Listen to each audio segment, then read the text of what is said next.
En 1919, Anirnik, un cazador inuit originario de Nunavut que llevaba años moviéndose entre las rutas de caza del extremo norte, llegó a las afueras de Fairbanks justo cuando el invierno más crudo amenazaba con caer sobre la región. A diferencia de los buscadores de oro, traperos y colonos que habían levantado cabañas de troncos, él no veía sentido en encerrarse en una construcción que, para sus ojos, era demasiado frágil para enfrentar el verdadero espíritu del frío. Los habitantes del lugar lo observaron con incredulidad cuando empezó a excavar la tierra helada a los bordes del bosque, cavando un pozo cada día más profundo, alejado de los métodos que los colonos consideraban civilizados. Nadie entendía qué planeaba, lo veían trabajar con calma, golpeando el suelo endurecido con herramientas que algunos consideraban primitivas. Para ellos, lo obvio hubiese sido ayudarlo a construir una cabaña, pero él rechazó esa opción sin explicaciones. Cuando por fin alcanzó los 8 pies de profundidad, comenzó a moldear las paredes internas como si tallara una casa dentro de la propia tierra. Después compactó bloques de nieve dura y creó una cúpula que, desde la distancia, parecía solo un montículo blanco. Los buscadores de oro no tardaron en reírse, aseguraban que aquel cazador estaba cavando su propia tumba helada. Uno de ellos, un viejo minero con décadas en Alaska, dijo que ningún humano podría sobrevivir con una simple capa de nieve entre él y el cielo lleno de tormentas. Sin embargo, para Anirnik aquello no era un experimento ni un acto de terquedad, era conocimiento heredado, probado por generaciones que sobrevivieron en lugares donde las cabañas de troncos ni siquiera hubieran resistido una sola noche. Mientras construía el refugio, los demás insistían en advertirle que la nieve no era un material seguro, que la tierra congelada se volvería mortal, y que la humedad lo enfermaría.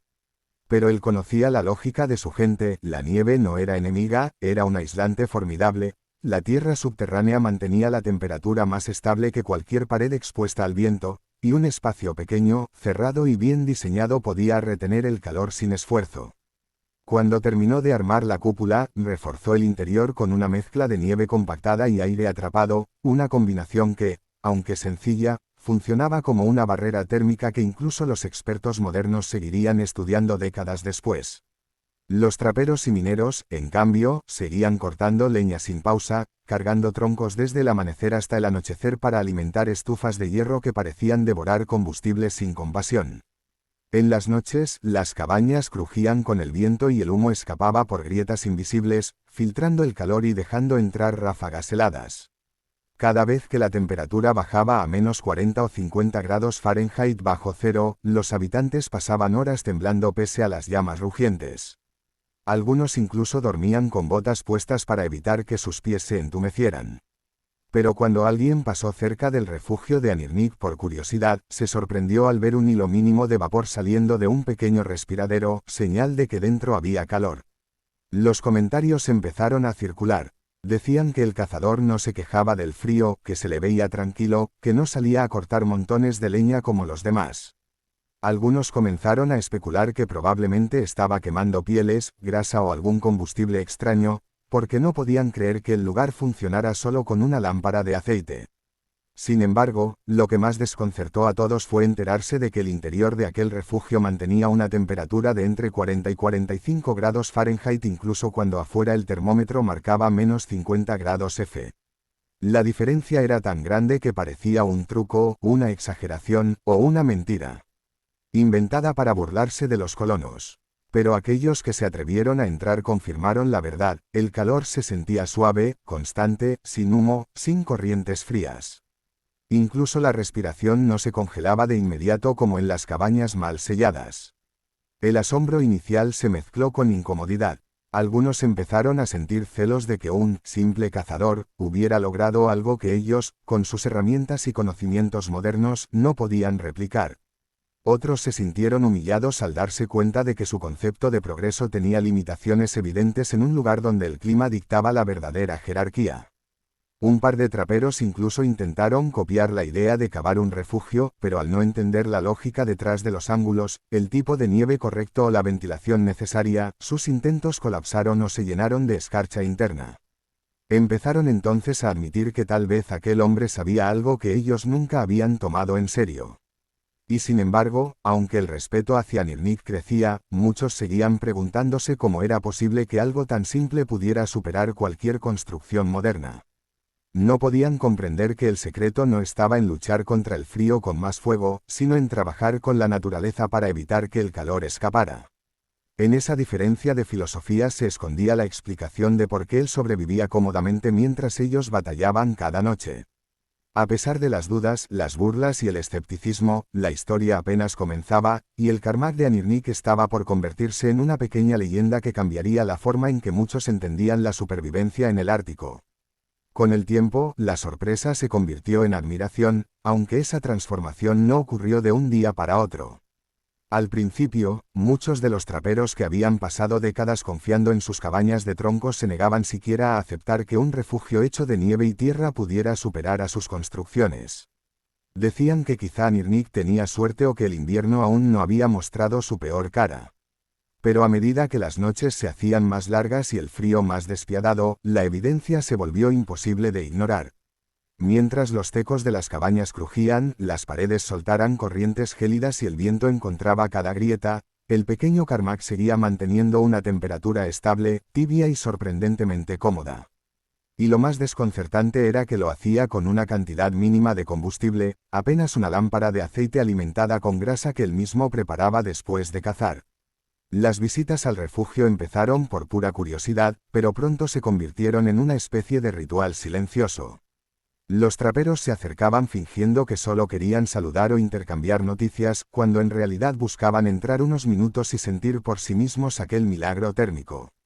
La primera impresión casi siempre era la misma, un aire quieto, sin corrientes, cálido en comparación con el exterior, y un silencio tan profundo que parecía absorber el sonido en lugar de rebotarlo. La luz tenue de la lámpara proyectaba sombras suaves sobre las paredes de nieve compactada, y el olor a tierra fría mezclado con un leve aroma de aceite quemado daba la sensación de estar en un refugio antiguo y sólido, como si el invierno no pudiera atravesar ni un solo grano de nieve. Anirnik no presumía de su ingeniería, simplemente la explicaba como parte natural de vivir en un mundo donde el frío no era una estación sino una presencia constante. Él decía que el error de los recién llegados era tratar de calentar el aire sin comprender primero cómo evitar que el calor escapara.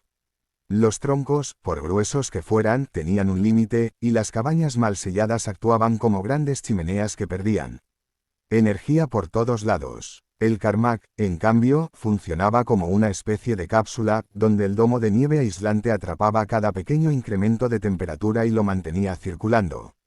Bajo la superficie congelada, la Tierra tenía su propio calor latente, apenas unos grados, pero suficientes para sumar al esfuerzo general.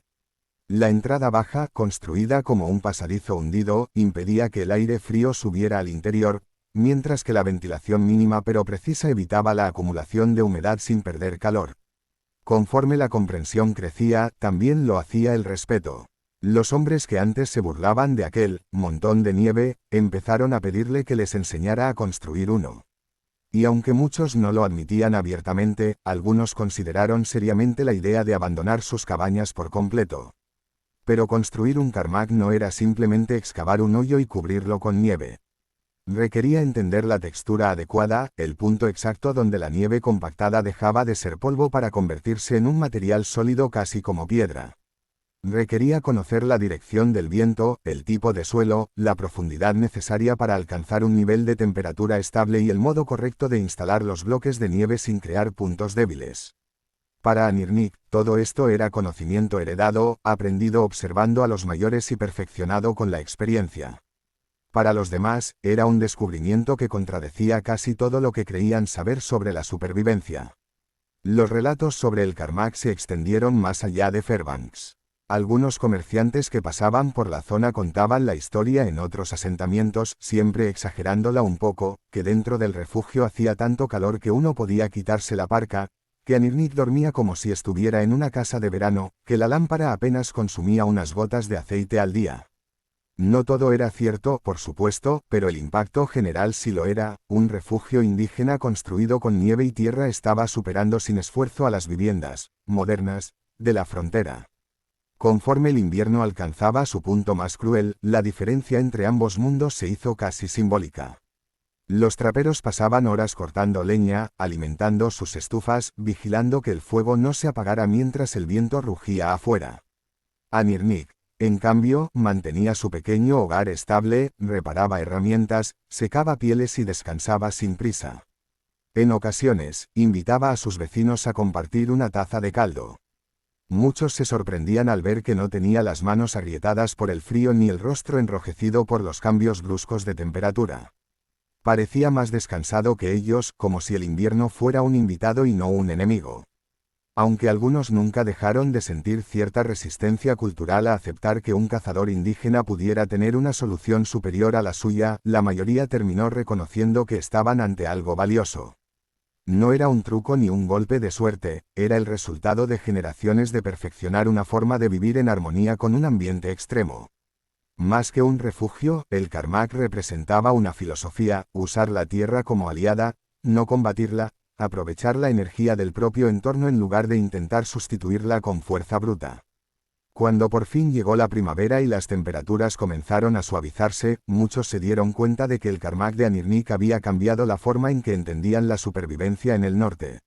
Algunos intentaron replicarlo para el invierno siguiente, otros incorporaron principios de su diseño en sus propias cabañas, y algunos simplemente guardaron la lección en silencio, aceptando que habían presenciado algo que contradecía sus prejuicios.